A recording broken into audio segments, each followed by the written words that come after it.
Hello everybody and welcome back. I'm Logan with All Paths Taken. This is part 12 of our 100% walkthrough of Bloodborne. Last episode we fought our way through the lecture building and the Nightmare Frontier, and in this episode we will be heading deeper into the mind of Micolash as we venture through the Nightmare of Mensis. As always, we are going for full completion, so every item, every secret, every boss.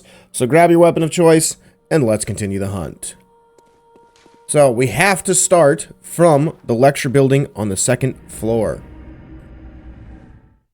It's really nice having this little area in between that's just so short and quick. You get to grab your items, learn more about the lore of Bloodborne, and then just venture on your way. It's a great spot. I like it. I wish there was some kind of boss here, but it makes sense that there isn't. It really does. Because how would you put a boss in this little area of a place? Like, obviously, we're the boss of this area is Micolash, but how would you design one in this area? Trick question, you wouldn't. Alright, here we are. Nightmare of Mensis. So we're going to take our only path that we can. And up top, we get to see the beautiful tower that we're going to be coming towards here in a little bit. And we have to kill our first beast. Now, you do not have to. I'm going to. Best way is to sneak up behind. Oh! What a legend! And then run away. Because worms. I hate those things. They are so annoying. But the worms have to be like the worst enemy in the game. Because they are just flat out annoying. Number one. And they can, when they gang up on you, they do so much damage, it's ridiculous. Alright, let's continue on. We grab our lamp. And now, this is when you gotta switch your gear around. So even though I look sick, I gotta switch my gear to my, excuse me, to my frenzy-resistant set, which would be the Hunter Garb set. If you have, where's the set? Do I have it? I'm pretty sure I have it. The Ashen set. This is what's going to give you the highest amount of frenzy resistance. But honestly, as long as your frenzy isn't too incredibly insane, you'll be fine with this amount, for your character.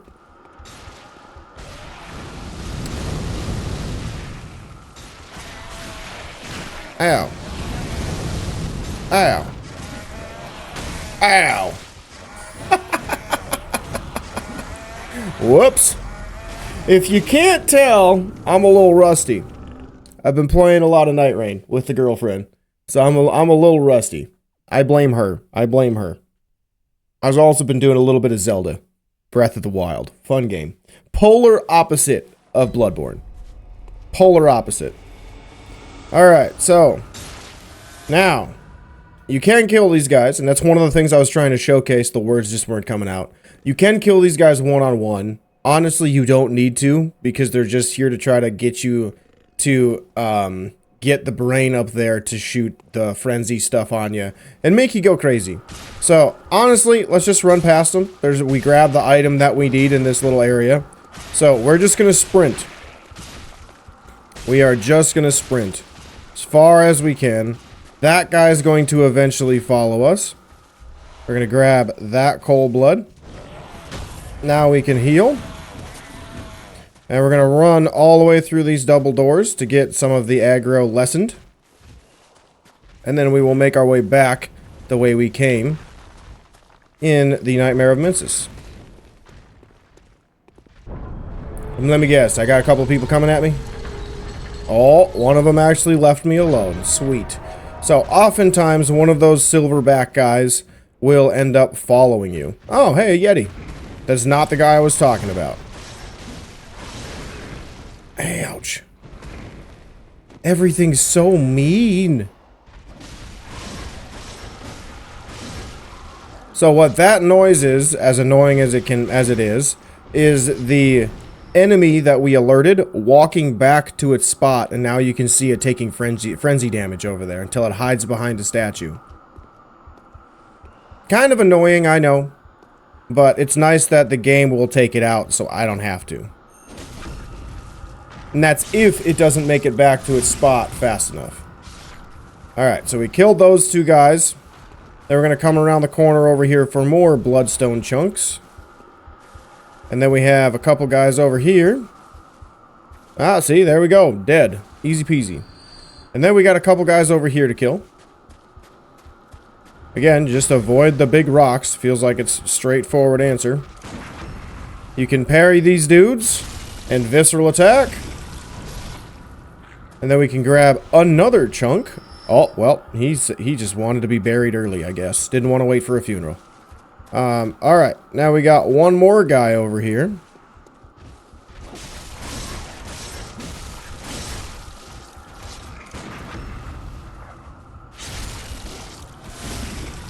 Alright, now, I cannot remember off the top of my head, and I don't have it in my notes, if there is an item over here to the left. So I am going to have to fight this dude just to verify that there is no item that we ran past. Because this little area, honestly, with those guys, I ignore so much. Oh, I ignore that so much. I should also mention... Okay, cool, no item. That these dudes have the worms shoot out of them regardless of... how do I put it? Regardless of how you kill them, with the exception of visceral attacks. If you have a visceral attack, or you do a visceral attack, the worms will not come out. Because you're essentially, like, grabbing them and ripping them out of their body, too. But if you just kill them normally, like you saw me do earlier to the first one of the level, then yes, you will have that affect you. Apologies, taking a sip of my coffee. But now we got some spiders to kill. Now, how I recommend doing this is slapping on some throwables that do damage, if you have any. Like poison knives are fine, Molotovs are fine, pebbles are fine. Whatever you feel would work best. Now, you want to try to hit them one-on-one, so that individual spider will fall and then eventually come at you. Do not aim at the big one first, because that will just alert all of them. I should actually look to see if I have better thrust garb. I think... Wow, I guess I don't have a very good thrust garb, with the exception of the church set. Oh well.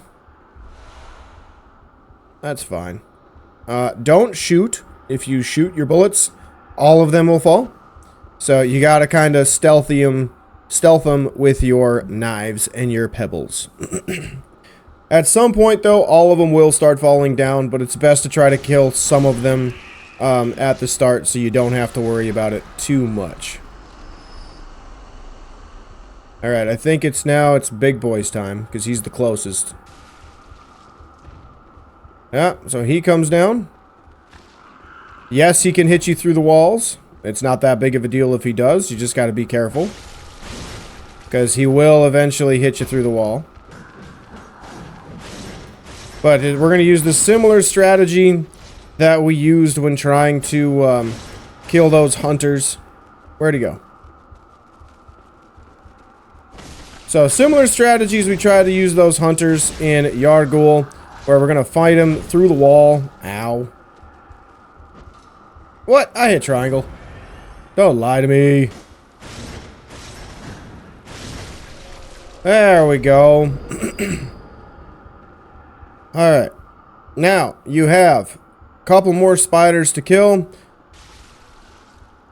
Come on, take your time. And there we go. They are all now alerted. But, since we got Big Boy taken, not that hard to kill through. We have two more up there that we're going to go kill by taking these little steps right here. Again, you can alert this one. He'll drop down eventually. You know, maybe. Okay, JK, probably not. I don't know why his AI didn't see me, but he should have seen me. And then we got another one up here. And another one over there. What? That made no sense. Did you see that? How did I get hit, or how did I miss one of them when my weapon had to go through both of them to hit the far one? Whatever. That doesn't make sense. But then we're going to grab some shaman bone blades. Can't remember. Is there an item across? Or is that just a dead end? That is a dead end. Then we're going to come across this way. We have an NPC hunter. We are not going to kill him right this minute because we got a decent number of echoes. And it's better to just get a shortcut so we don't have to do that annoying run again. So we're going to leave everybody alone for now. We're going to leave all of the items alone for now. And we're just going to head down to this elevator. And we're going to take it down. Now, at this point, if you have enough echoes, you can go back and level up because we are going to be right next to a lamp. I am not. Instead, what I am going to do is come down this direction, and we are going to hunt these dudes because there is a ruin this way, and that is going to be pretty helpful for us because it's another eye ruin.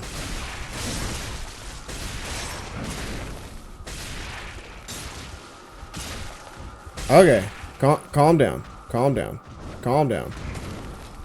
I am hitting the wrong buttons. Too much night rain. Ouch. So aggressive.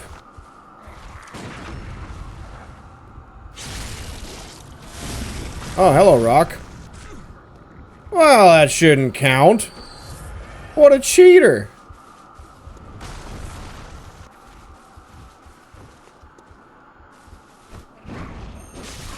Oh, how is that not a visceral? I disagree. This game's a liar.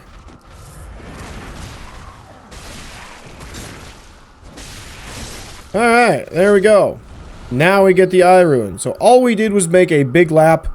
Again, the main goal of going this way is to get that eye ruin and hit this lamp, because eventually we will be able to activate this lever and lower a little gate that gets us to that point. But I'm going to head back and level up now. Refresh the blood, refresh the bullets, and, you know, level up like I mentioned. Hey, if you're enjoying the run, make sure to subscribe to my channel, All Paths Taken. I cover every secret, every boss, and every hidden path so you never miss a thing. Because here, we don't just play the game, we take all paths. So be sure to subscribe right now.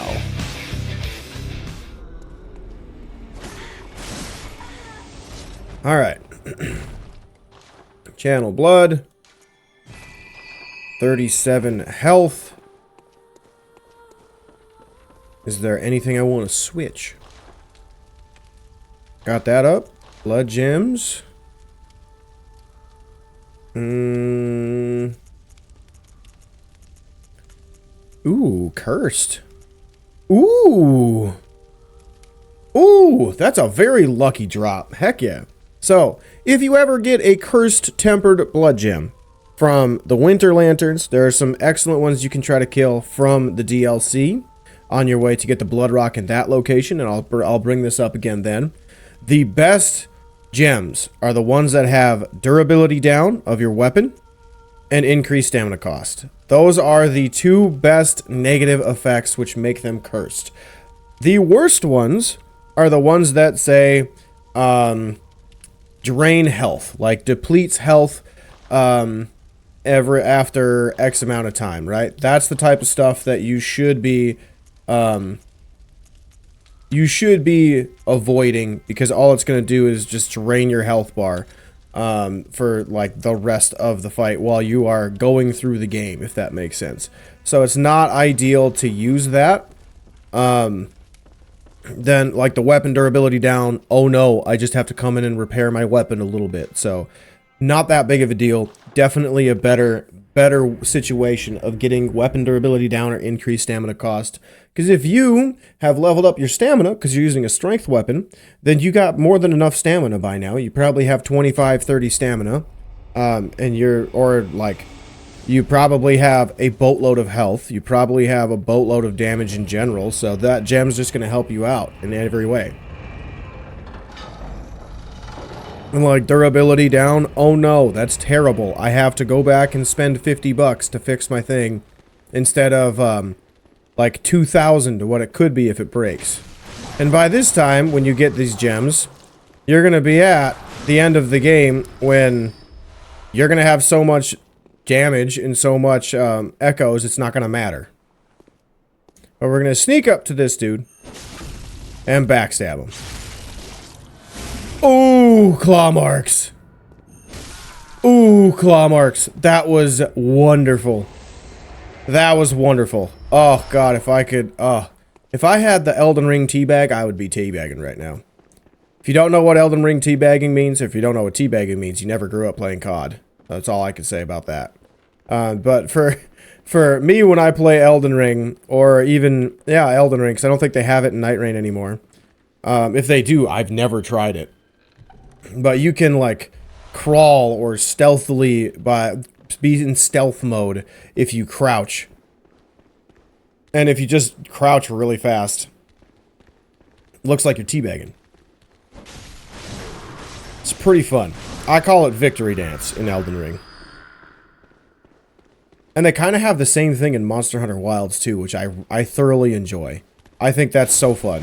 Like when you just defeat a tough boss, tough enemy, tough monster, and then you just start teabagging or dancing on their corpse. It's fun. It's a good time. It reminds me of the days when I was a kid playing Call of Duty Black Ops 2. But we're going to kill those guys, grab a beast blood pellet, and move on from there.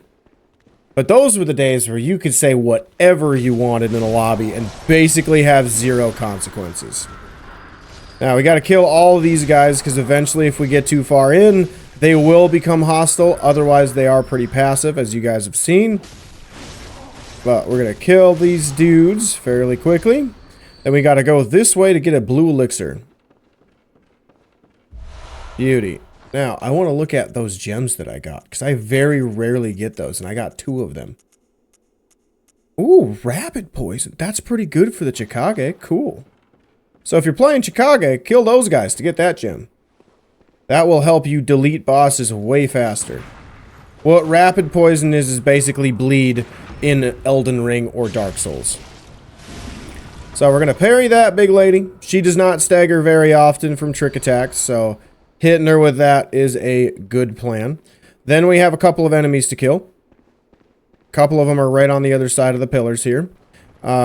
This guy will try to push you off, so you got to be ready to go for him. Like, that is his default move, is pushing. Then we have a guy right over here, between or betwixt the wood. And we're just gonna hi-ya and get him. And then we got another guy over here, and we are going to try to stealth up behind and get a visceral attack. And then we're gonna have to deal with the last one and the big lady. But if you hide behind here and parry, you should be okay to avoid all the rapid poison nonsense that she's gonna do. Come on, lady. Ouch. Ouch. This is the worst I think I've ever done against these two. Oh, what a backstab. Lovely. Heck yeah. Normally, I nail my parries, like, right away, so I don't have to worry about anything. But, oh well. I haven't finished with my morning coffee, so I'm not as sharp as I usually am. But then we're going to walk around the pillar and pick up a lead elixir. Ooh, what'd you give me? I like candy.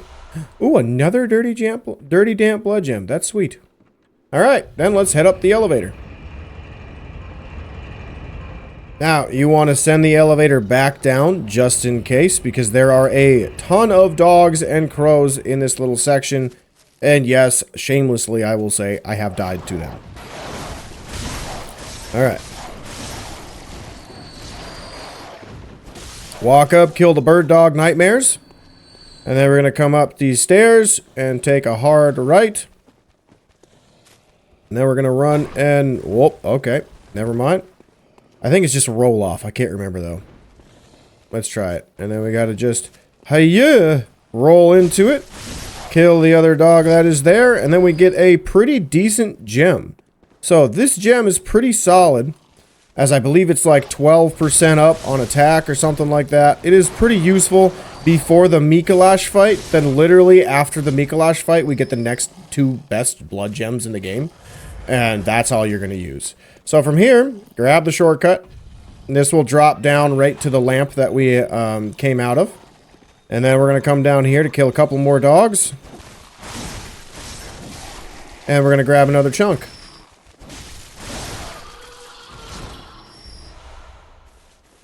couple chunks. Nope, chunk and cold blood. I forgot. I always forget about that cold blood. Alright, now, you can go back and level up. I'm just going to use a hunter's mark. That way I don't have to hit the lever a second time or wait and take that whole ride. And then we are going to be fighting Micolash. Alright, so we will level up one more time.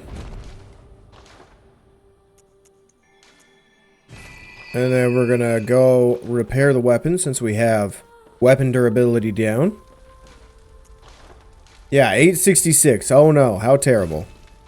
From going through half a level. So horrible. Are my ruins good? Claw mark, claw mark.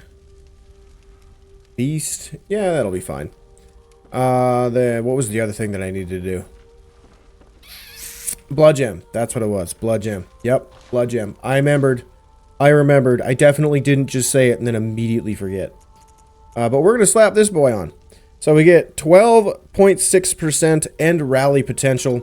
So the rally potential basically means that we just get more back when we get hit. So we get hit, we have that little bar that's chills there. And it just sits there. It either sits there a little bit longer for us to get that extra 2% back, or it gives us an extra 2% whenever we hit while that bar is active. Oh, that's the wrong way. What are you doing, Logan? Alright. Up the elevator we go. Now, for this fight, I would recommend using either paper. Honestly, it doesn't really matter too much. I'm going to use fire paper. You're not going to notice too much of a difference in terms of how much or little your damage is. You want to turn to the left here instead of going across the bridge. Not because there's like a problem or anything, but I believe there's an item down one of these sides of the bridge. Oh, JK. I could have swore there was an item. So, these dudes are really annoying. If you are a strength build, they will 100% fall over and get back up if you hit too hard. There was an item over here. I know there was. Where'd it go? Oh, well, whatever. That's fine. But anyway, those guys are annoying. We do have to fight a couple of them, because I'm going to show you the best strategy for Micolash. Now, this dude was really annoying my first playthrough, as I am sure you guys have all said the same thing. But this is the correct order in how you do things. Now, I'm going to kill everybody. Or not everybody, but everybody that could get in the way of the fight. So you run all the way to the end, you grab your Quicksilver bullets. Oh my goody goshus, he ended up giving me the best possible RNG. So now you just run him into the room, but most of the time he's going to run up that way and then take a right. The main dudes you want to kill are the two dudes that I have killed and the one at the top there, because they will all sometimes, very rarely, they will all get into this area, see you, and then try to come kill you. So kill those ones so you don't have to worry about him. Run him into the room, and then we got to kill this dude for sure as well. Now, the best way to avoid problems with this boss is to try to fight him in this little room. And I know you might be thinking, like, why would I want that? That's a terrible idea. He's just going to be a pain in the butt. Come on, dude. Yep. So, stand out here, wait for him to get into a position, and then we're just simply going to start doing transformation attacks. Save a little bit of stamina, so we can avoid that. If you need to dodge, you can. If not, you can just simply walk around. But, like I said, it doesn't really matter what damage you're going to do. You're going to do so much damage. Now, you might be wondering, why did I fight him out of the room? Well, there are two little puppets in there that can take up so much time for your beast meter where you're just not doing damage. And that is one of the most frustrating things for me, is that I am not doing enough damage. I love doing damage to bosses, especially in this game when you can just destroy things super fast. Man, I got really good RNG today.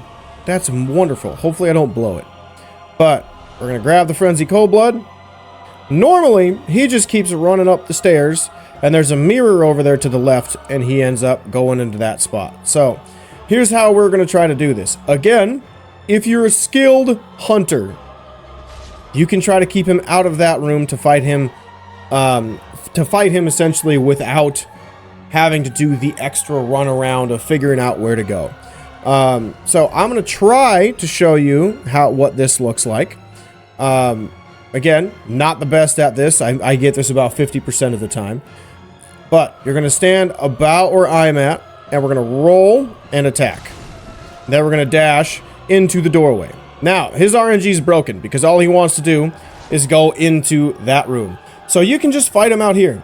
You will have one puppet to deal with in this room. But more often than not, we're going to do so much damage, it's not going to matter. So I'm going to put another fire paper on. I'm going to put another beast blood pellet on. And then I'm going to start going to town. Now, he will have extra moves, like other than the Augur of Abritas, he will have a Call Beyond. He will throw punches. He will smack you a lot. But honestly, not that big of a deal. As you saw, I hit him like, what, 6 times? It's a very, very, very easy fight. And there you go. Now you are in a position where you don't have to watch the cutscene if you don't want to. This is one of the weirdest cutscenes in the game because it's literally just a bridge raising. But nobody ever shows you where the bridge actually is. So now, in this area... Hey, you're not supposed to be alive. So now, we are going to run to the lamp, and then we are going to backtrack through this whole area to get all of the items within it, and then we will wrap up the episode there. But that's Micolash. Not much of a boss by this point because of how much damage we are doing, because my goodness, it's a lot of damage. But we can grab that chunk because it's on our way to the lamp, and then we can head into the lamp as well. Now, if I remember correctly, there are no enemies in this little area, so you do not need to go back and level up. You don't need to reset the area. If you have no blood, then yes, go back, because there are going to be a couple enemies that we will have to kill, like a little crawler dude, which I would just recommend throwing on a molly if you have that, because you will need it against the little crawler dude before he gets to a point where... What? Why are you awake? You're supposed to be dead.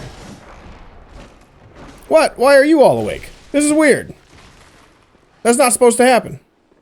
Oh well, whatever. There's no items in there, so it's no big deal. But we're going to head back down the stairs. We're going to go back to the previous arena. We got an item back here. The iron door key. This is what's going to use to get us into this area, pretty much, later in the game. When we could search this area later, but I'd like to do it now because, you know, there's nothing really stopping us from doing it because there's no enemies in here. With the exception of, like, one. But we want to run this direction. Where's my door to get out? It is right here. Now, this is where we had the archer dude and the other guy with rapid poison attacks. Now we are going to go all the way down the stairs. This is where your crawler is. So you can throw your molly. And then go beat him up for more chunks. Now, you got to be careful not to let him run too far down, because eventually there will be a couple of enemies. Like we have, you can see here, we got one dude with the mace or a flail, another dude with a flail. So you got to be careful with this little section because these dudes hurt a lot more than you think. And there's also a fatty down below. A lady fatty, wherever she's at. But we're going this way because we got to get a ruin. Ouch. Excellent. And now we just have Big Boy here to die. To die, Jesus. A big boy here to die. A big boy here to kill. And then we get to grab our moon ruin. Now, there is no other items in the area. You can either run back to the lamp. I'm just going to use the Bold Hunter's Mark. And away we go. Alright. Now, next thing is to level up as... Ooh, 40 and 50. My god, I am broken already in terms of levels. My god. But now, we want to make sure that we can repair everything. Not that big of a deal. If you can't repair it, just sell something and you will be all good to go. Or just pop your cold blood that you got as well. But we are going to start the next episode in Murgo's Loft Middle.